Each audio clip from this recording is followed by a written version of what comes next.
Hello, and welcome to Networking Unleashed, Building Profitable Connections. Welcome back to the show, folks. I'm your host, Michael Forman, and you're listening to the podcast where networking is more than just awkward handshakes and bad coffee. It's an art and a talent. But here's the twist, it's an art and talent you can actually learn. Yes, even if you're the person hiding in the corner at every event, pretending to check emails. Networking isn't just a nice skill to have, it's a game changer. And when you get good at it, you'll wonder why you didn't start sooner. More connections, more opportunities, more profits. It's like unlocking a cheat code for life. So, whether you're the life of the party or the just let me stay at home and text type, we've got something for you. So, stick around and let's turn those awkward small talk moments into big wins. Now, I've got a guest today who I really feel a kinship with. I was on his podcast recently, but I feel like I've known Mike for years. I'd like to introduce to you Mike Litton. And Mike has over 31 years of experience in real estate, finance, and investing. He's passionate about being a father, a teacher, a realtor, an investor, and a leader. And I want to tell you that with my mortgage background and his mortgage background, we could talk for 3 hours. Yeah. But let me just introduce Mike Litton and let him give you a little bit more. Mike, how are you? Good, buddy. How are you? Not bad. Why don't you tell us a little bit about your background? So I've been in real estate for 33 years now. That's actually that's some old material anyway. But yeah, 33 years as of a couple of weeks ago. And I got started in the business because I got turned down for a home loan. So be careful saying no to me, right? So I get going in real estate in 1992 in the mortgage business, and I became really successful in it. I became one of the nation's top producers, and year after year did really well. And I worked really hard and I earned a lot of the success that I had, but I also learned a ton about people and about specifically how to work with people and how to work with them better, because not everybody that we come across in this industry, not everybody that we come across is necessarily a match for our behavioral style, and so we have to adapt and overcome, right? So 33 years. And I also in 2000 went to a an annual event that the building industry in San Diego puts on called the Bull and Bear. And it's January of every year, and it's a dinner that everybody goes to. And the bull gets up and talks about how wonderful everything's going to be, and the bear gets up and talks about how terrible everything's going to be for that year. And this year, this one time in 2000, January 2000, these two Hanyaks actually agreed on something. They couldn't agree on the color of the sky, okay? But they agreed on one thing, and that was that we were running out of permittable land in San Diego County. And I was 100% builder purchase loans. So all of my loans, I was a builder rep, and all of my loans were purchase loans, and they were all builder. And I had close to 300 loans in my pipeline at the time. And I had a baby at home, and I had another one on the way. And I got a chill from the top of my head to the bottom of my feet, and I just went, okay, I'm a big fish in an ever smaller pond, right?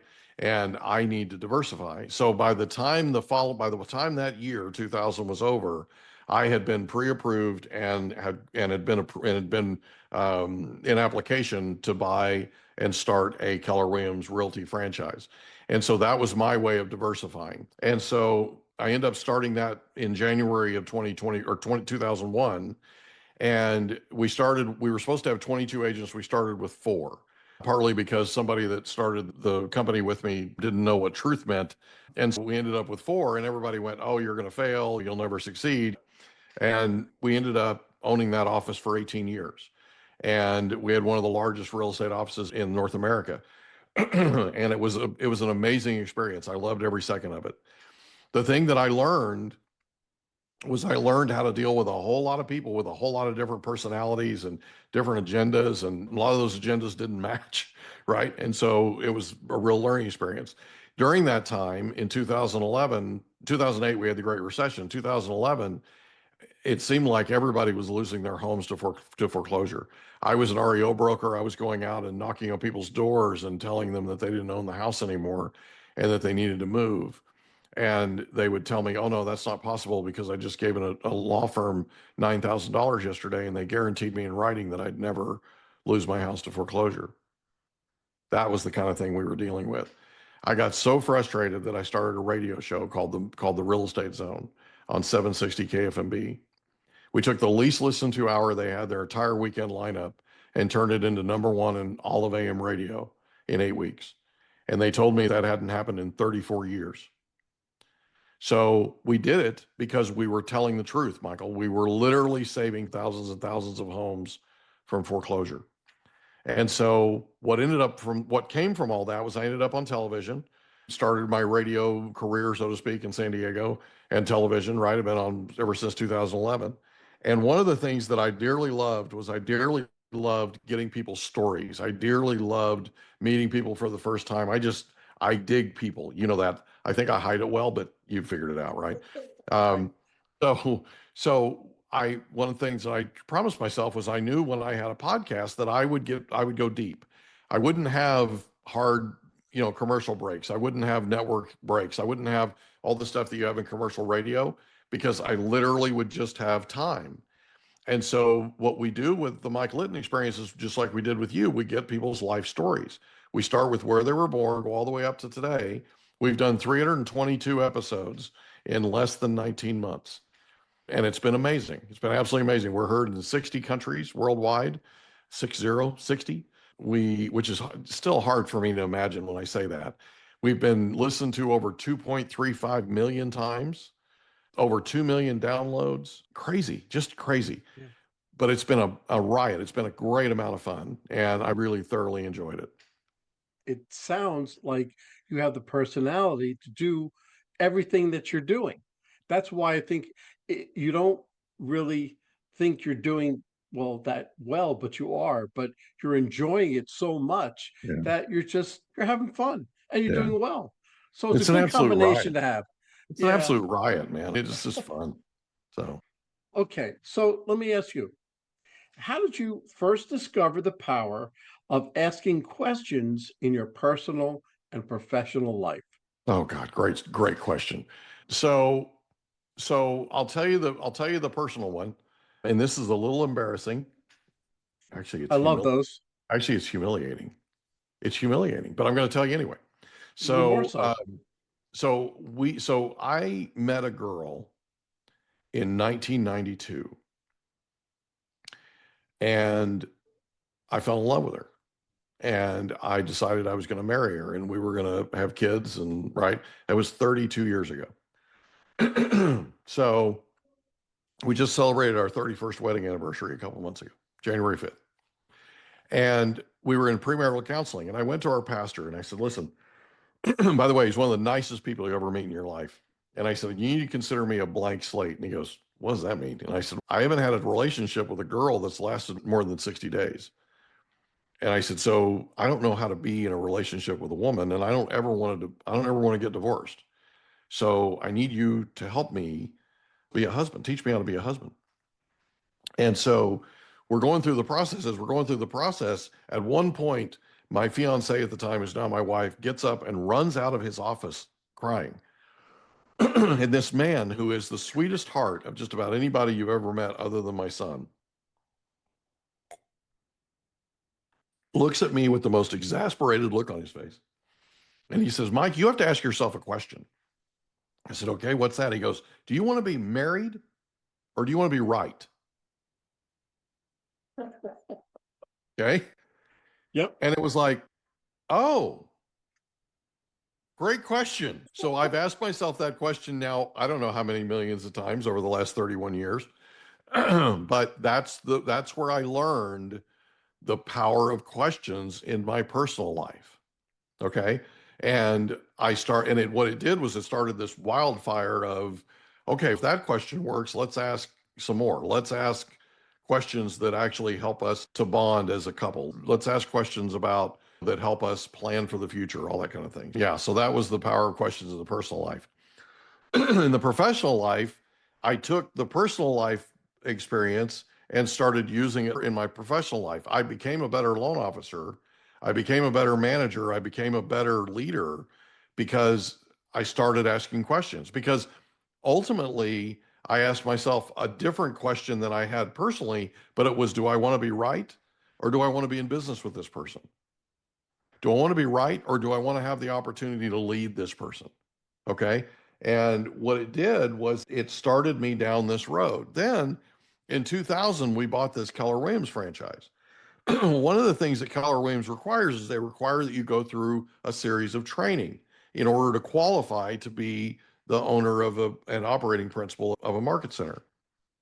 And so I went through that training. The biggest part of that training is how to ask effective questions, like how to sit with people and how to actually have a conversation with them when you're recruiting them, when you're getting to know them, when you have people that are in your charge that work for you, and right, when you're interviewing potential employees, the whole thing. And so I'm conflict resolution, the whole deal. And so I learned basically from that one question in premarital counseling, which by the way, he said was the most excruciating experience of his life. And it wasn't because of my wife, man. Yeah, I'm a lot, Michael. I mean, I, I I'm know sure you are. I know you've met me, but I'm a lot, man.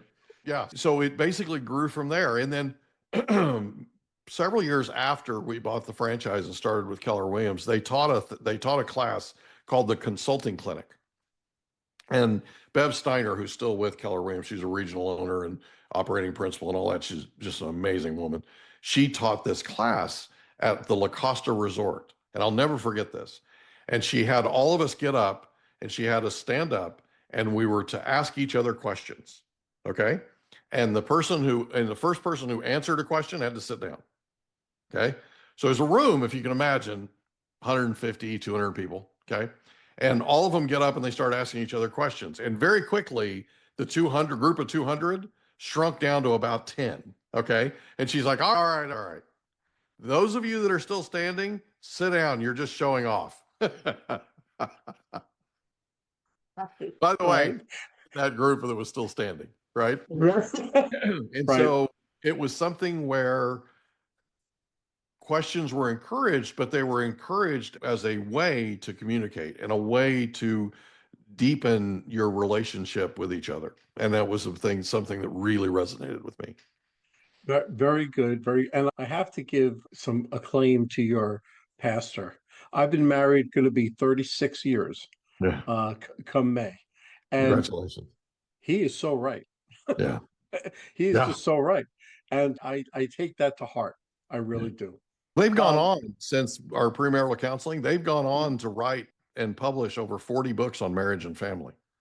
well, that's They're good. some of the foremost experts in the world on the subject. And so we were very fortunate. They hadn't written a single book when they did our premarital counseling. But when they Well, talk about that's Mike and Mimi in their books, Mike and Mimi, you're the they're talking mic. about us. And I'm like, are you sure you're not talking about a cautionary tale?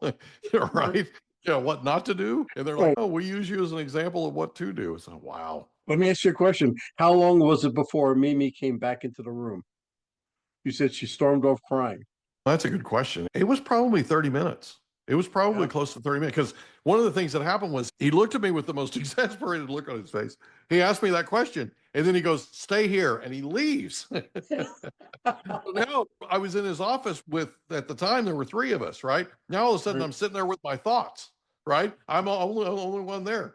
And he went to go find her and he talked Yeah. with her outside for 30 minutes. And then she calmed down and she came back in. And I think he was afraid she wasn't coming back. I really Yeah, do. he's probably there convincing her to come back. Do you like Okay, candy? come on back. I'll show you. All right. Here, Mike, Oh, it keep was this in your too much. pocket. Right. Okay. What's one question every leader should ask their team regularly? Oh, wow. Great question. Great question. I believe, and again, this is my opinion, okay, but I believe that every leader should ask their team on a regular basis, how are we doing? How are we doing as a company in supporting you? Is there anything that we're missing that you need? Is there anything in particular that you would need us to provide so that you can succeed at a higher level? Do you feel fulfilled? Okay. Because ultimately, it's not about the leader, it's about who they're leading and it's about how they feel about what's going on with the company. Okay, so I'm going to give you an example of so we're writing a book on the power of questions. Just full disclosure, right? We're actually writing 7 books. We found out, as I shared with you before we hit record, we're actually writing 7 books. One of them, the first one's on the power of questions, and the idea is you have to care enough to ask. Okay, so Scott Mann, who's a retired lieutenant colonel of Green Beret, wrote a book called "Nobody's Coming to Save You," a Green Beret's guide to getting big stuff done. It's not stuff, but it's, right. It's a G-rated show, right? So, Got it. right. So he tells this story of this company that hired him to come in and be their speaker at their annual meeting. And there's hundreds of people sitting in the audience, large company, large group of people. And the CEO gets up and says, I'm going to introduce Scott Mann, our speaker, here in a minute, but I wanted to go through a real quick slide deck and catch you up to speed on where we are as a company. He looked out into the audience, and the CEO had just started with his presentation. He looked out in the audience, Scott did, and all of his people were on their phones. He had lost them, and it had been a matter of seconds, Michael. Absolutely. Matter of seconds. Yep. Okay. Now, I would submit to you that if that same CEO had gotten up and said, "Hey, I'm gonna introduce Scott Mann here in a minute, but I wanted to go through this slide deck real quick and share with you where we are as a company." Let me ask you a question. You're out there on the firing line every day. You're the ones that are out there making us successful. How do you think we did this year? What do you think this slide deck is going to say? Does anybody want to take a guess? All you have to do, Michael, is get 1 or 2 people to raise their hands. That's all you have to do. Enter into a dialogue with them, okay? It's this tribal mentality that if one person in the audience is talking to the speakers, talking to all of them, okay? They're paying attention. They're not looking on their phone. They're rubbernecking to try to figure out if they know who that person is that is talking directly to the CEO because they haven't had a chance to and they want to.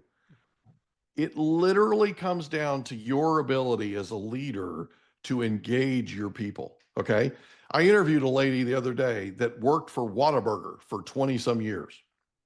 And she had a CEO that she basically worked directly for him. Okay. So I call her my CEO whisperer. Okay. She said he would go into meetings with people that were 2 and 3 levels below him.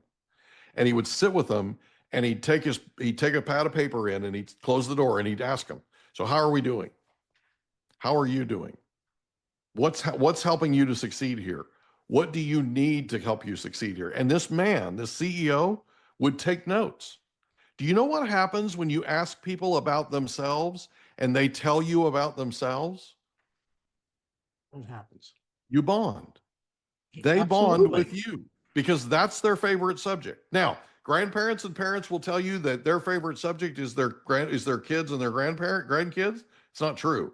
The reason why their kids and their grandkids are their favorite subject is because it's them. They're an extension of them, right? They are the fruits of their life.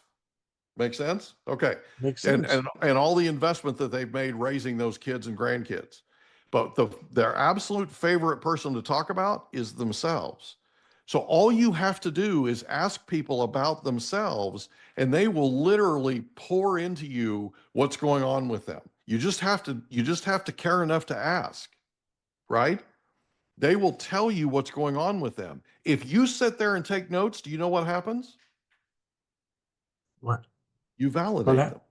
Of course, yes. Yeah, 1000%. What you're describing is, yes, it's a leader. I go through a whole thing of saying the difference between leaders and bosses. Mm-hmm. And a leader teaches leaders. Yeah. Bosses just shout commands. Yeah. So a leader is teaching leaders to lead. Yeah. And the only way they learn is by listening to them. But what you had so many things that hit the nail on the head in so many different areas, I couldn't keep up. Okay. And that's all I could come out and tell you. Okay. So now let me just 1 second, I'm going to bring this back to your spouse just a little bit. How can asking the right questions improve communication between spouses? It's actually very simple. It's a great question, but it's very simple. And it comes back to the same thing we were just talking about. So if you ask your spouse about how they feel about a particular decision, or you ask them how they feel about the way that you treated them at a party, or you ask them how they feel about your communication with them, it gives them an opportunity to share with you how they're feeling, and they feel validated. Okay. They feel like they're more of a part of that relationship than they ever have been. I'll give you an example. Years ago, I was teaching a class on the DISC, which is basically behavioral assessment, behavioral traits, right? And I've been teaching it now for 33 years. But it was about 30 years ago, and I was standing up in front of a group of people. And as I'm standing up there talking and I'm teaching it, my mind went to, I've never had this conversation with my wife. So I went home and I sat with my wife that night and I said, listen, do you mind if I ask you a question? She said, sure. I said, what do you think your behavioral style is? She goes, I have no idea. I said, would it surprise you to know that you're an SC? S is stable. They don't like change. They're real steady. Okay. A C is conforming. They follow every rule. Okay. I'm a D. I am 1000% a D. In fact, they sent out a search party 30 years ago for the other three behavioral styles, and they still haven't come back. It's not good, right? I'm all D, man. Usually people are a mixture of those things, not me. I am it. That's it. I am right. And here's the thing. So I shared with her, I said, listen, there isn't a single thing in my life that doesn't change on a regular basis, which is her greatest fear, change. And I always want to bend and or break every rule I come across, and all you want to do is follow them. Her favorite thing to say to me is, you can't do it that way. And she wags her finger when she says it. Okay. And I said, and she goes, what does all that mean? I said, all that means is that you're perfect for me. And she started crying. Okay. Now I asked her, why are you crying? She said, because I didn't understand until right now how much you actually get me, how much you appreciate me. That works. And I can't say anything about that. Okay, so let's switch a little bit and say, how do you use questions to build meaningful connections at networking events? Great question. So what I do is I try to find something about that person that's interesting. Okay. And it might be their shirt.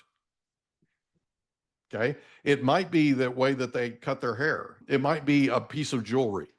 Okay. It could be anything. Okay. So I'm one of those people that, and I don't know if you know this, but there are a lot of people that think that if you notice a woman's shoes, you must be not necessarily a man, or or manly or whatever. That's not necessarily the case. Okay. Right. And if they've got a particularly attractive pair of shoes on, I'm going to say something. Okay. I oftentimes will say something about their nails, and it'll be something along the lines of, my daughter had her nails done. She's 24, and she's all that in a bag of chips, right? She had her nails done, and they're similar in color to what you had done, right? And I just think they're gorgeous. They just really pop, right? That kind of thing, right? And so I'll get into a conversation with them about that, or I'll get into a conversation with them about something they said at the networking event, or they were whatever, right? And we'll get into a conversation, and we'll start talking about what they do, where they work, why they work there, how happy they are, that kind of thing. And then at some point I'll say, so when you're not working, what do you do for fun? Okay. Now, a lot of people think if you ask that, you're like coming onto them or something. And that's not the case. You're just getting to know them outside of business. Okay. And one of the ways that you're going to get to know somebody in a deeper way, in a more meaningful way, is to get away from the necessary business stuff and start talking about the stuff that they want to talk about, which is their kids, their spouse, their house, their vacations, whatever, and sports. What are they into? What are they, that kind of thing. And so we'll get into conversations about that, but I'll ask them about them. Easy way to remember something like that, because I use all of that you're saying, Yeah. which is probably no surprise to you, but No. I use it. But I have something that I use called Form, FORM, Yeah. family, occupation, recreation, and a message. There you go. Everything you just said, you can sum up into that word, and you can draw from it whatever you can. And I too, when I'm speaking to a woman, a girl, or something, I'll notice her nails. Yeah. I'll say my wife does it exactly the same way, or she chooses the same color. So you're letting them know that, hey, you're not interested in that way, but you're actually talking about their shoes, their Yeah. nails, or something else. And you just start the conversation. That's a very good way of doing it. What question do you recommend professionals ask their mentors or supervisors? You touched on this before, but with the pad and the pen, and the CEO was actually genuinely interested. Mhm. But give me a question or something that you can ask a mentor or ask your supervisor that will help you. How can I add value to you? Perfect. What can I Perfect. do right now that I haven't been doing where I can add value to you? Because Perfect. people respond to it. Okay. Leaders respond to the people that are working for them being enthusiastic about helping. Mentors. So one of the things that I think is a real misnomer for people and where they miss the mark a lot of times with mentors is mentors want to give back. So this lady I was telling you about that was at this screening on Saturday, and I told you I was channeling you. Okay. One of the things that I mentioned to her was one of the things she said to me was she said, I'm working on an SBA loan. And I said, great. What's your business plan look like? And she goes, I don't have one. And I said, do you know you have to have one for an SBA loan? And she said, no. And I said, well, here's what I would suggest. Go talk to the Service Corps of retired executives. And she said, the what? I said, the Service Corps of Retired Executives, SCORE, right? And I looked it up and I sent her the link. I'm not joking, right there, standing there, right there. Yeah, And the idea behind it is these retired executives want to help you. They're part of this. They volunteer for this in order to give back. Okay. The thing that sets you apart from other people that are out there are a lot of people out there that'll approach a mentor and say, hey, can I take you to lunch? Hey, can I pick your brain? Do you have any idea how many people come to me and ask me if they can pick my brain? And do you know what my response is? absolutely. Say It's sure. slim pickings. It won't take very long. Okay. I have Yeah, 3 brain cells left and you're welcome to them. Okay. But if you walk up to somebody and you say, I want to pick your brain, what does that say? It just says, I want to take whatever's left of you and I want you to give it to me. Okay. Don't do it that way. Walk up to a mentor and go, what can I do to help you right now? What can I do? Because I want you to mentor me, but I don't want this to be a one way street. I want to be able to help you. Is there anything you can think of that I can do? Can I raise money for your foundation? Can I help your kids? Can I help your kids' school? Right? What can I do to give back? Okay. Now, by the way, just so you know, be prepared that the answer may be nothing, but the fact that you asked and you offered, that will go miles with these people because they deal with people all the time that are like, what can I get from you? What can I get from you? What can I get from you? What? Why would you start that? Why would you start a relationship out like that? that's probably the best suggestion or the best thing to ask. It's probably the best piece of advice I can give to my listeners right now. Yeah. Just what you just said, because that gives both sides of the equation. It gives you something to offer Yeah. as well as take it. So listen, you always think to give and not receive. Okay. Yeah. So if you're the mentor, you're always looking to give. But if somebody came to me and asked me that question, I my whole feeling would change Yeah. on the whole thing. So that was the best piece of advice that I can think that you can give. Yeah. Okay. Can you share an example of how a well-crafted question helped you overcome a challenge? Wow. Absolutely. Absolutely. So so 3 months ago, a very good friend of ours passed away. He was 6 years younger than me. It was a sudden, he died at home by himself, heart attack. And he was somebody, I'm not joking, Michael. If you had met him, you'd have thought this guy will live to be 150. Easy. Okay. At 52, he passed away. And his 14-year-old son just lost his way. He was already headed down a road that was not a good one. And when his dad passed away, he catapulted into the absolute wrong way. And I'm good friends with his godfather. His godfather was the one that introduced me to his dad. And so we were all, the three of us were friends and our friends. And I'm sitting with his godfather, and he's telling me about the kid, and they put the kid in a military academy and all this kind of stuff. And the kid's 14. And so I asked him, I said, so what is your conversation like with him? What are you, right? And he said he doesn't want to talk to me. The last time I saw him, he called the police on me and all this kind of thing. And it was really bad. And I said, okay. I said, you've got to go sit with him and you've got to go have a conversation. And the conversation needs to be, talk to me, tell me how you're feeling, tell me what's going on, tell me what's wrong, talk to me, share with me how you're feeling, share with me what's going on, because it's all bottled up inside of him. And I said, and it's festering and it's getting worse. It's just awful. And so he went and he met with him 3 times. I gave him sample questions, the whole thing, and he couldn't get anywhere with the kid. In fact, he felt like he went backwards. So he called me up and he said, listen, it's desperation time. I think I'm losing him. He said, I feel like you're the only person on the planet that can reach this kid. Will you come have dinner with us? We're going to take him to dinner Saturday night. Will you come have dinner with us and see if you can reach him? So I sat down with him and I said, let me ask you a question. Are you happy right now? And he said, no. I said, okay.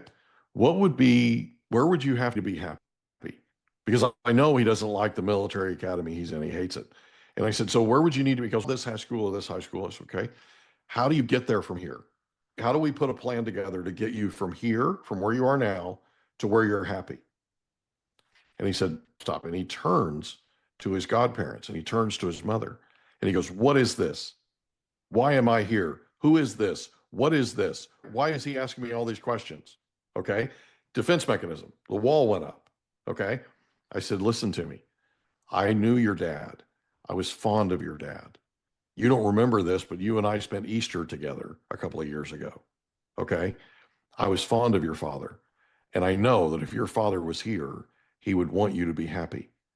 I'm here because of your dad, and I'm here to try to help you. So if you'll work with me, we'll put a plan together, you and I together. Okay. Just you and I. I'll never judge you. No matter what you say, I'm not going to judge you. Okay.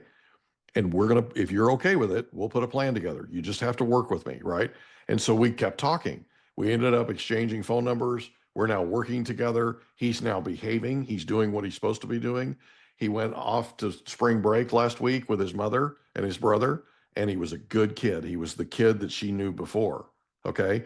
He didn't call anybody. He didn't call police. He didn't do any of that stuff. Didn't lie, didn't get upset. He's really behaving correctly. He's starting to understand all this, and all of it's coming from questions. All of it's coming from, how are you grieving for your dad? What was your relationship like with your dad when you were growing up? And here's the thing, Michael, nobody ever asked that kid any questions. That's why when I got into the third question with him, he stopped and turned to everybody and went, what is this? Like he's being ambushed or something. Okay. Everybody just ordered him around. He told me that his childhood with his dad was like living with a drill instructor. His dad was a Marine. Once a Marine, always a Marine, right? You mentioned it earlier when you said there are bosses and there are leaders.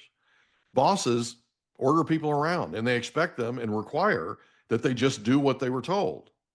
Leaders go in and sit with somebody and say, listen, we are here and we need to be here, right? How do we get from here to here? You're our expert. You're the person on the firing line every day. You're the one making us successful. How do we get here? Great. How do you factor into this? What can you do to help us get there? Are we being unrealistic? Right? Okay. And what happens is they get engaged. They feel like they're part of the process. They feel like they feel like it's part of their decision, right? Because they're owning it. Okay. This kid is putting a plan together to put his family back together. And he asked me a very poignant question that a 14-year-old would ask you, right? He's like, why do I have to put the plan together? I said, I could do it. I could put the plan together and hand it to you. But if I put it together and I hand it to you, who owns it? He goes, you do. I said, if you put it together and hand it to me, who owns it? He goes, I do. I go, who needs to own it? He goes, I do. All of a sudden, okay, You literally, as a parent and as a friend, okay, you can pull so much out of these kids if you just ask.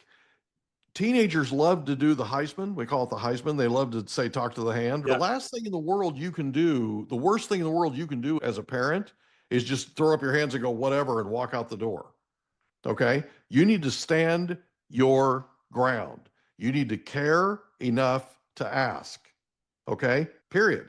And you're going to lose that kid if you walk out that door because you just proved to them through your actions, not your words, through your actions, that you care more about yourself than you do about them. That's how you lose your kid. And by the way, there are people out there that will care more about your kid, and the kid will find them. And typically, they don't have their best interest at heart. Yeah, very good. That's more of an answer than you wanted. I get it, but no, that's right. That's right. Which actually, you answered pretty much my next question all in one. Okay, to wrap things up. Okay, what's one question my listeners should start asking today to enhance their networking skills?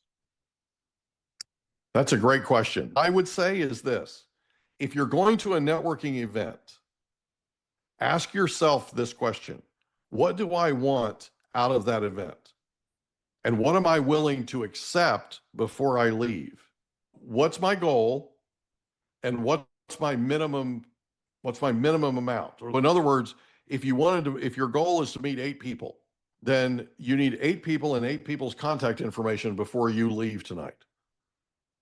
Okay? But ask yourself that question. The other thing you want to do is you want to ask the people that are in the networking event, what do you do for a living and how can I help you? How can I help you succeed? Okay. It's just like when we were talking about mentoring, right? Because what's going to happen is when you go to these networking events, you're going to meet people from all walks of life. You're going to meet people from different industries, right? And different life stories and different sets of, we call them frames of reference, right? They have life experiences that have helped them to look at the world the way they look at it now. They can teach you a lot. You can help them in the process, right? Just figure out a way to ask them, what's your single biggest challenge right now? And how can I help you with it? It's great because again, you've hit so many different things on that one answer. Because first of all, whenever you go to a networking event, you always look to give rather than receive. Yeah. But the main thing that you would ask, that I would ask, if I was talking to you and we were sitting at a networking table, I would say, how can I make you more successful? Mm-hmm. How can I be a good referral source for you? Mm-hmm. And I say this and do this without you even knowing what I do, but I am there to give rather than receive. Absolutely.